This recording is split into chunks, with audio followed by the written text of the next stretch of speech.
Hey guys, another beautiful day, another easy yummy meal using cheap everyday ingredients that you can find in your local pantry. Today we're going to make a Zimbabwean delicacy, chicken gizzards, sadza, and some veggies. So let's get cooking. So I laid out all the ingredients for the chicken gizzards. I also threw in some hearts. So let's start by preparing the gizzards. As you can see, I trimmed off most of the fat. I also washed the hearts, making sure to squeeze out all the blood that may have remained inside the ventricles or the chambers of the heart. So that is me cutting the chicken gizzards right on the thick meaty part, just to cut down on the cooking processes. I went ahead and did all that for all the gizzards, so that they take very little time to cook and so that all the flavors can sip in there and make it more yummy.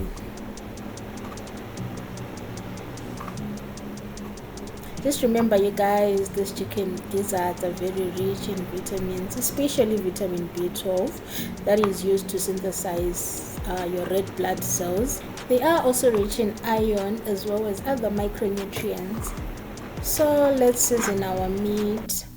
I put some salt as usual, just for taste. I also put some paprika, garlic powder, onion powder as well. I also put some chili flakes because I like my meat a bit chili. I like all things spicy. I also put some chicken grill. I like the spice. I don't know if it's available in a lot of countries, but in our country we're lucky to have it. That is 7 colors. It's a mixture of 7 different types of spices. I also like it, so I put some in there. Then I also put some freshly ground black pepper. And yes, freshly ground is always way better than the already ground store-bought one. So let's mix it all up together to get all those flavors into the meat and let it sit for a few hours. In a large pot, pour some vegetable oil, just a little bit, because those offals tend to have a lot of fat, so a lot of it will actually be released from the meat. Let it brown for a few minutes just to get those flavors going. Always saute your meat, guys, it brings out all the flavors. But take you guys, your spices and your meat, always release those good flavors whenever you fry them a bit in oil, or whenever you saute them.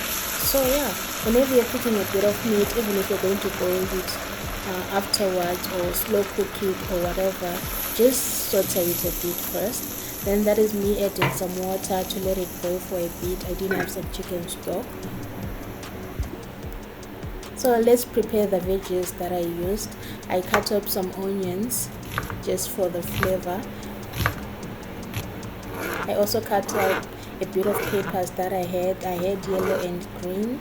I wish I had red as well, but that's all I had. It is a traditional dish. It doesn't need a lot of things, if I'm being honest. So the fewer ingredients they are, the better.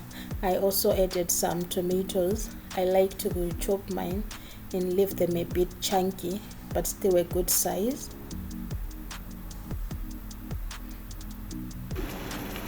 So when the meat is tender, I like to brown it further just for a few more minutes. Then I like to drain off some excess oil before I start adding in the veggies, or before I start making the sauce.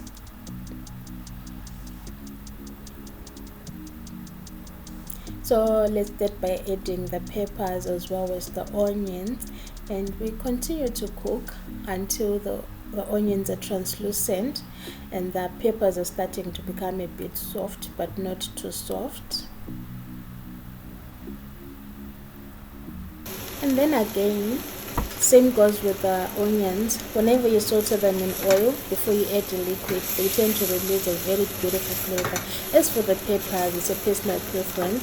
Sometimes I like to put them right at the end of the cook, so that the flavor is really intensified and they're not as soft and they're still vibrant and still in their original color. And then went ahead and added my diced tomatoes. You can also use a bit of tomato paste if you have. Also, tinned tomatoes work just fine. And I cooked them until they were soft. You can close the lid just to speed up the cooking process. And that is what it should look like when the tomatoes are all ripe and everything is incorporated together.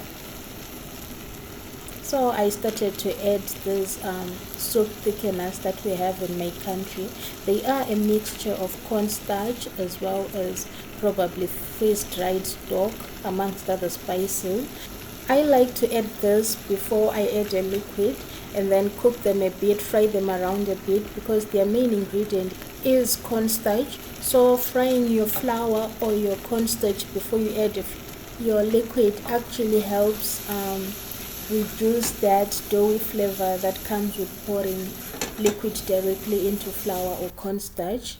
So I went ahead and poured my water. I didn't have some chicken stock, that would have worked even better. Then you just mix around, make sure everything incorporates nicely. Then you just let it simmer for a few minutes.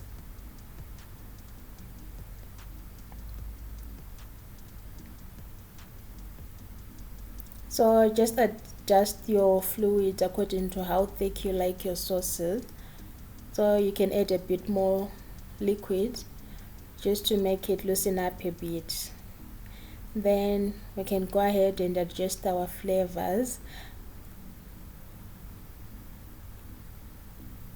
I put some more salt, and I also put dried parsley at the end just for that oomph.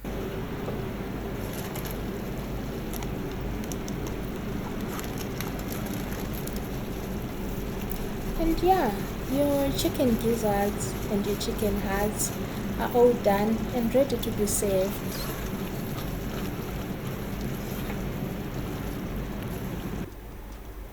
Okay, let's make some veggies.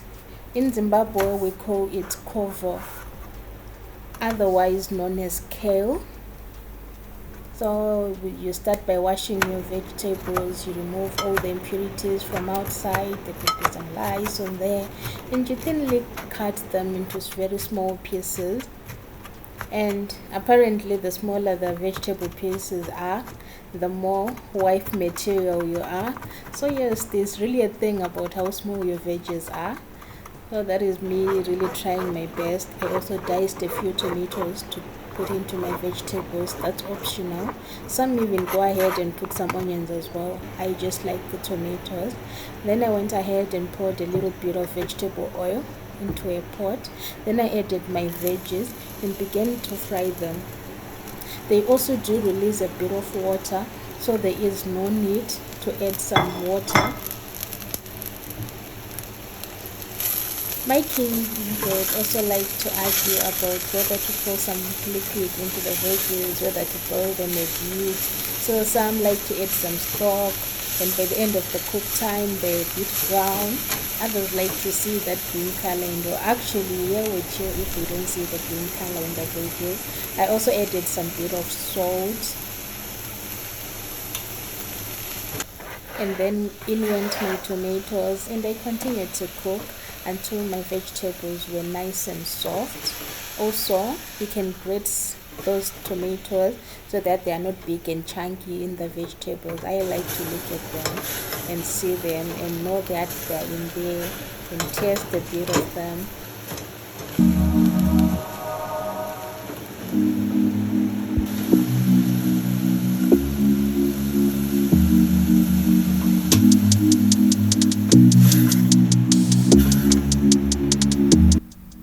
Okay, so let's make some sadza. That is called a kango pot. It's a staple. If you don't have that in your kitchen, apparently you're not very serious. So we add some mealie meal, that is just ground maize. Then you add some cold water, you mix a bit to prevent it from lumping, and then you add some hot water and let it simmer. This method is called kupambira. And you can also use a musika. It also works just fine. And when the sadza starts to jump about in the pot and splash all over people, we close the lid and let it simmer for a bit. We call that kukwata. And after about 10 to 15 minutes, when there's a bit of crust on the bottom of the pot, you can actually feel it with a cooking stick. You start to add a bit more milli meal, a little at a time, and then you mix it very well, making sure no lumps are forming in there. We call that kukwaya, and we also call the lumps mapundu. A mapunduless sadza was actually a measure for when you're ready for marriage and you're going to be able to cook good sadza for your in-laws and your family. So yeah, they'll be like, this one is ready for marriage, go ahead and find a good husband for her. No, I'm just joking, but yes, that's how we make our sadza. That is me acquiring and making sure that there are no mapundus. Oh, and also in other African countries, they also eat the same. It's called ugali, it's called nshima, it's called pap. In Zimbabwe, we call it sadza in Shona or isichwala in Ndebele. So close your pot and let it sit for just a few more minutes. Then let's dish out. That is me serving a decent amount or a decent portion of sadza. And yes, we serve it right from the stove when it's still piping hot. If it's a bit cold, the elders will come for you. Then I dished out my chicken gizzards and hearts. Also added a bit of sauce. We call it soup. And some veggies on the side. So that is a full Zimbabwean meal. So that is it from me. Do like, share, comment and subscribe to my channel, and I will see you guys in the next video. Bye.